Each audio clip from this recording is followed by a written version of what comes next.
Ketika itu saya meminta untuk penundaan SK secara pengesahan kelembagaan.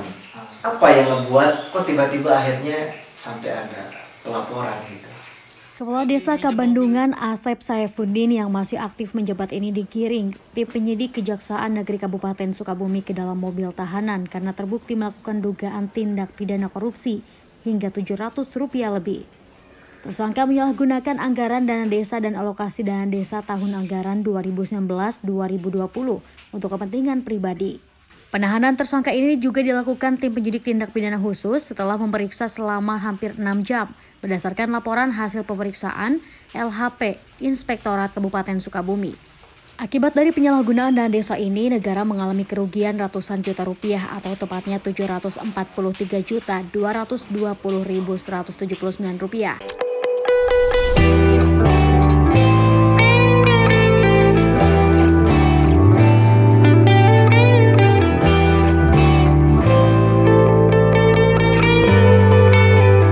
Kembali lagi di obrolan Hamid. Kali ini saya sudah bersama dengan seorang narasumber. Saya menyebutnya pemuda yang cukup berbahaya dan belakangan cukup dicari orang. Dan yang paling penting dia ini Ketua Aliansi Pemuda Desa Kabandungan, Kang Ari. Nah, Kenalkan, saya Ari Hardiansa. Ari Hardiansa. Ari Hardiansa. Nah, karena Kang Ari ini ketua, saya pengennya manggilnya ketua. Gak apa-apa ya? Apa aja lah. Tapi sehat? Alhamdulillah. Masih dicari orang? Ya begitulah. Ya gitu ya. Aman. Aman ya? Aman. Oke. Teman-teman, sebelum kita ngobrol lebih jauh, saya pengen disclaimer terlebih dahulu. Saya yakin konten ini cukup sensitif, tapi tujuan dari dipublikasinya konten ini tidak lain dan tidak bukan untuk edukasi. Mudah-mudahan menjadi informasi, lebih bagusnya lagi menjadi informasi bersama. Kembali lagi ke kedua. Udah kayak membahas apa gitu. Memang agak ngeri-ngeri sedap. Biasa aja sih. Gini kedua. Saya mengikuti betul teman-teman aliansi ini, katakanlah dari beberapa hal yang sudah dilakukan. Tapi saya pengen tahu sebenarnya perjalanan awalnya seperti apa sampai terbentuk aliansi ini. Perjalanan di terbentuk aliansi segala macam gitu. mungkin itu jadi momentum sih sebetulnya. Dulu itu di 2019 saya itu terpilih menjadi ketua Karang Taruna Desa. Ketua Karang Taruna Desa. Ketua Karang Taruna Desa. Nah, ketika setelah pasca pemilihan itu secara demokratis ya dipilih oleh perwakilan dari 6 dusun. Nah, pasca pemilihan itu kita mengadakan kumpulan. Nah, ketika kumpulan saya ada yang mendatangi saya nih masyarakat gitu, ngobrol dulu gitu. Di situ dia itu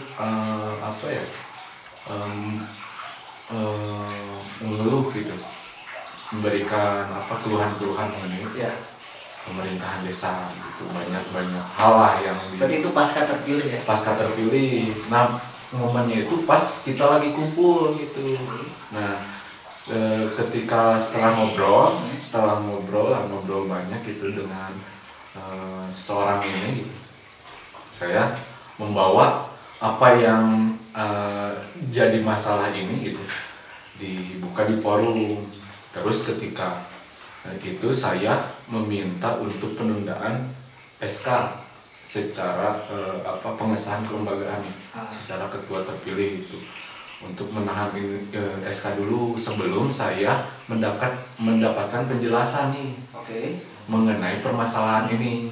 Pokoknya ingin diklarifikasi terlebih dahulu, baru saya boleh di-SK-kan. Iya gitu, karena ketika ini belum ada penjelasan, saya nggak mau walaupun saya terpilih, tapi kan saya juga punya beban moral gitu. Nah, makanya saya meminta pendapat ke rekan-rekan gitu, terus rekan-rekan juga setuju, maka akhirnya kita meminta penjelasan dulu ke pemerintahan desa gitu. Terus waktu itu respon dari pemerintah desa bagaimana? Nah, waktu itu kan kita meminta mengenai transparansi informasi publik ya. Salah satunya. Waktu itu kita mengutus anak-anak berdua ke desa, tapi pada akhirnya itu mentah gitu, nggak ada penjelasan yang jelas gitu, masih ambigu lah, masih nggak ini gitu ya, dengan apa yang kita harapkan. Nah, maka terus setelah itu saya memutuskan, karena dua kali secara verbal kita meminta kejelasan mengenai informasi publik. Pada akhirnya saya, karena gimana ya, nggak bisa gitu, nggak bisa diajak diskusi gitu ya, saya memutuskan untuk tidak melanjutkan sebagai ketua Karang Taruna siapa saja sebelum di-SK-kan. Ya, sebelum di-SK-kan, ketika ini belum ada kejelasan kan mengenai permasalahan yang ada di masyarakat gitu. Gitu sih. Berarti sebenarnya pengennya audiensi dulu. Audiensi. Terus ketika itu, setelah saya memutuskan untuk tidak melanjutkan sebagai ketua Karang Taruna, saya tetap akan memperjuangkan, ingin tahu nih kejelasannya seperti apa gitu. Nah, terus akhirnya rekan-rekan saya juga mengikuti saya mundur di Karang Taruna ketika ikut mundur ketika belum ada penjelasan. Soalnya kan sebelumnya juga emang sudah saya merasakan gitu kondisi di desa Kabandungan ya. Di desa Kabandungan itu secara pemerintahan desanya ada kemunduran gitu, secara tata kelolanya gitu. Nah, mungkin momentum ini jadilah aliansi dari Karang Taruna itu, jadi aliansi pemuda desa Kabandungan. Berarti waktu itu teman-teman yang memang masuk ke kepengurusan pun jadi tarik barak semua. Iya, pada akhirnya nggak disengaja ya, tapi mereka ngikut gitu, pada akhirnya kita, oh ya udah kita bikin aja kelompok gitu, aliansi. Soalnya kan dari beberapa wilayah ya kita beraliansi di aliansi pemuda desa Kabandungan. Berarti katakanlah dari kumpulan dusun-dusun terakumulasi ke desa, ditarik barak, menarik diri masing-masing, akhirnya udahlah kita bikin aliansi. Oh, itu berarti cikal bakal terbentuknya aliansi. Ada banyak kendala di dalam? Nggak ada sih sebetulnya, kalau di kitanya di internal solid, alhamdulillah gitu. Tapi emang di awal itu ketika saya ingin mempertanyakan kejelasan mengenai permasalahan yang ada di desa, ada beberapa orang yang meragukan saya gitu. Arahnya sih mau ke mana sih? Iya. Pada akhirnya mereka yang ragu ini yang mental gitu. Berarti di internal itu ada yang meragukan. Ada yang meragukan gitu. Karena kan kita juga terkumpul baru gitu ya. Mungkin ada kedekatan di pertemanan, tongkrongan gitu, tapi secara keorganisasian belum gitu. Dan wajar karena memang kan satu desa kan luas juga ya. Luas. Perwakilan dari dusun-dusun, representasi dari dusun-dusun. Oke. Berarti ada fase di mana memang agak ini dulu ya, teman-teman ada yang distrust, ada yang percaya dulu ya. Jadi belum ada chemistry lah.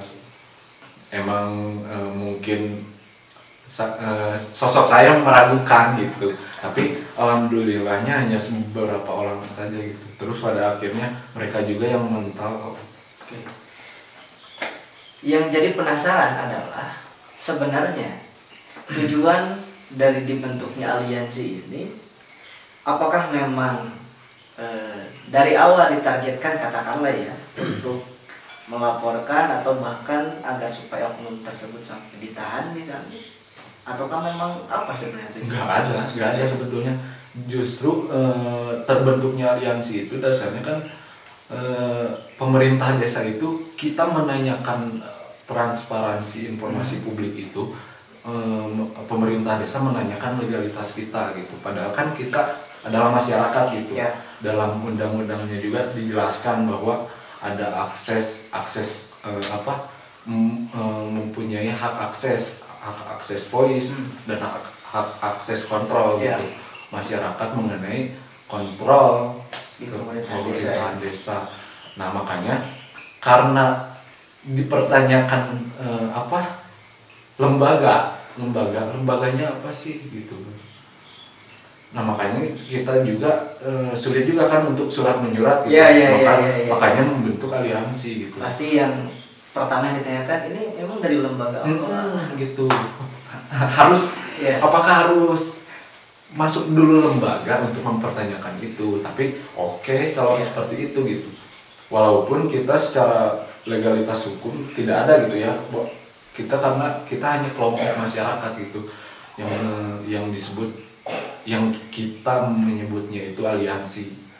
Nah, ketika sudah terbentuk aliansi, kita melayangkan surat ke pemerintahan desa.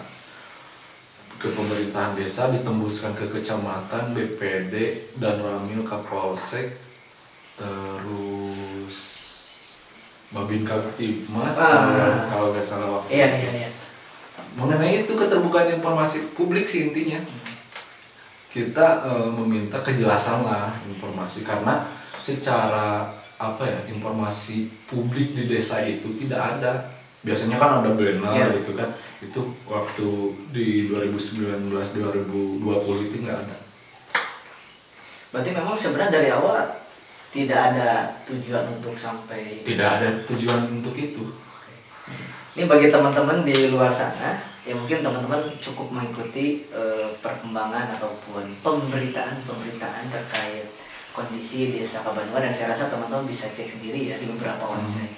Bahkan memang sampai di berita nasional, di Detik, Sito, dan yang lain-lainnya. Oke. Terus apa yang membuat kok tiba-tiba akhirnya sampai ada pelaporan gitu? Jadi prosesnya itu cukup panjang. Jadi kita itu memutuskan untuk melaporkan itu sebetulnya langkah terakhir.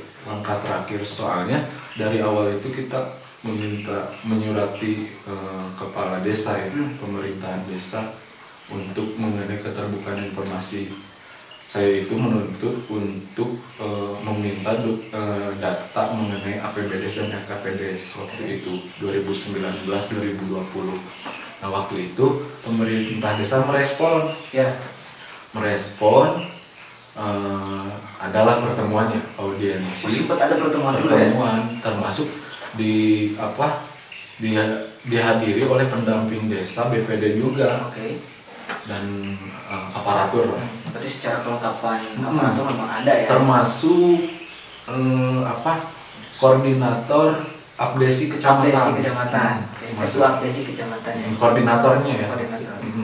Koordinatornya waktu itu.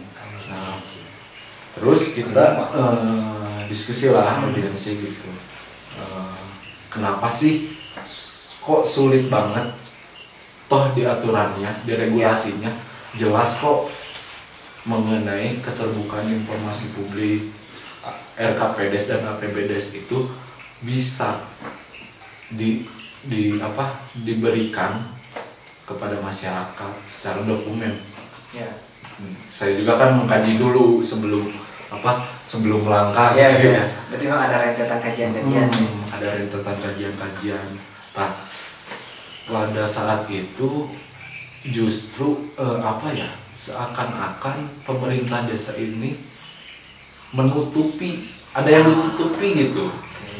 Kita itu poinnya ke sana meminta itu tadi tuntutan kita, tapi obrolannya kemana-mana gitu, hingga pada akhirnya kita merasa tersinggung karena ada apa ya, upaya-upaya untuk meredam kita ya, mungkin meredam ya bahasanya. Boleh di-share apa bentuk upaya itu? Ya memberikan iming-iming lah. Oke. Salah satunya mungkin program. Program. Terus apa sebagai sektor-sektor apalah Hal gitu yang lah. lumrah lah Ya, yang mungkin Iya. kalau secara manusiawi kita Ya. tertarik, tapi kita punya prinsip itu aja sebetulnya. Berarti memang katakanlah ada sisi kepedulian sebenarnya. Justru kita itu tersinggung loh gitu dengan apa mengiming-imingi itu. Kita menolak, justru kita itu bukan itu tuntutan kamu, Iya. tapi lebih ke terbuka gitu. So apa sih, ada apa sih permasalahan, kita selesaikan bersama gitu. Tapi tidak mau terbuka, tidak mau terbuka. Berarti sebenarnya segala upaya udah ditempuh nih. Udah, Audiensi. kita audiensi ke kecamatan udah termasuk ke BPD kecamatan kan udah oke. Ya. Besok kasihkan aja. Tapi ada lagi yang menyuruh gitu, menyuruh untuk ke BPD dulu. Oke, kita lakukan ke BPD gitu. Ya. Audiensi juga ke BPD. Berarti memang ini langkah terakhir dari teman-teman. Langkah terakhir, yang terakhir itu ada apa ya? Mediasi tertutup. Mediasi tertutup. Mediasi tertutup. Isinya siapa aja? Waktu itu saya berdua sama teman, Berarti kata perwakilan dari aliansi. perwakilan dari aliansi, kepala desa, termasuk ketua desa waktu itu. Kita di gedung BLK, di gedung BLK. Tugu Bandung kalau ya? Di Tugu Bandung. Kita ngobrol tertutup. Ya itu tadi, intinya ada upaya-upaya untuk meredam, tapi caranya yang salah. Jadi bukan lebih ke apa yang kita mau gitu. Kita itu kan inginnya keterbukaan ya. Sok ada masalah apa sih? Jadi dampaknya ke masyarakat gitu ya. Tapi tetap kekeh gitu. Tetap kekeh. Terus waktu itu sempet ada yang apa ya? Yang memanfaatkan situasi. Oh, ada juga ya? Ada. Jadi ketika kita setelah selesai audiensi di kecamatan itu, sorenya itu ada informasi bahwa kepala desa ada yang melaporkan ke inspektorat atas nama aliansi. Padahal siangnya itu saya ngobrol sama Pak Camat di kecamatan sama anak-anak. Terdeteksi pihak mana? Adalah, Ada ya?